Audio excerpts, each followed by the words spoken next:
6 कथा कौशल्या के आंसुओं की। गौतम बुद्ध की एक महिला अनुयायी कौशल्या थी, जिसका एकमात्र पुत्र मर गया था। वह अपने बेटे के गहरे दुख से परेशान थी। वह बुद्ध के पास गई और उनके सामने रोने लगी।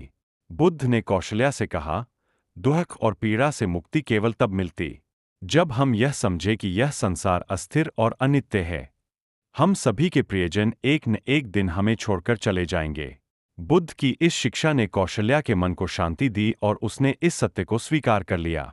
यह कहानी हमें यह सिखाती है कि जीवन में दुख को स्वीकार करना और इसे जीवन का एक स्वाभाविक हिस्सा मानना आवश्यक है। 7 मृग और शिकारी की कथा। गौतम बुद्ध ने एक बार भिक्षुओं को एक कहानी सुनाई थी, जिसमें एक मृग अपने शिकारियों से भागता हुआ बुद्ध की ओर आया और उनसे प्रार्थना की कि उसे बचाया जाए।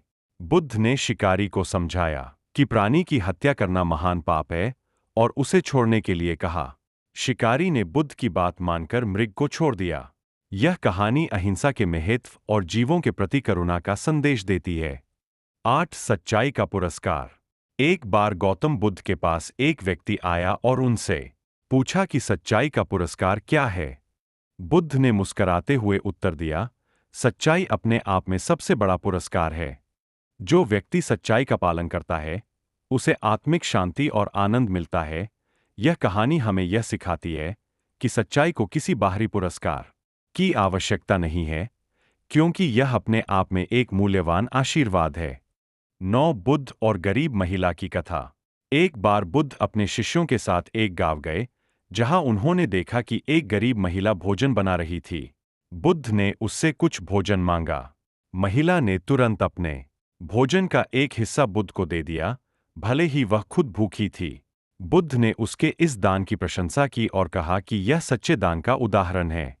उन्होंने समझाया कि दान केवल तब नहीं किया जाना चाहिए जब हमारे पास बहुत कुछ हो, बल्कि यह हृदय से और आवश्यकता के समय किया जाना चाहिए। 10 सर्प और साधु की कहानी। एक बार एक साधु ने एक सर्प को देखा जो लोगों को काटता था। साधु ने उसे समझाया कि दूसरों को चोट पहुंचाना बुरा है। सर्प ने साधु की बात मान ली और किसी को नहीं काटा। लेकिन धीरे धीरे गांव के लोग उसे परेशान करने लगे, क्योंकि उन्हें पता था कि सर्प अब उन्हें नुकसान नहीं पहुंचाएगा। एक दिन साधु ने फिर से सर्प को देखा और उससे पूछा कि वह इतना दुर्बल क्यों हो गया है।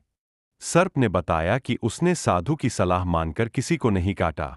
तब साधु ने कहा, मैंने तुमसे काटने से मना किया था, लेकिन मैंने यह नहीं कहा था कि तुम फुफकार भी न मारो। यह कहानी हमें यह सिखाती है कि हमें अहिंसा का पालन करना चाहिए, लेकिन अपनी सुरक्षा को भी नजरअंदाज नहीं करना चाहिए। गौतम बुद्ध की ये कहानियां उनकी गहरी और मूल्यवान शिक्षाओं का परिचय देती है। उनका उद्देश्य मानव जीवन को नैतिकता, करुणा और सही आचरण के मार्ग पर ले जाना था।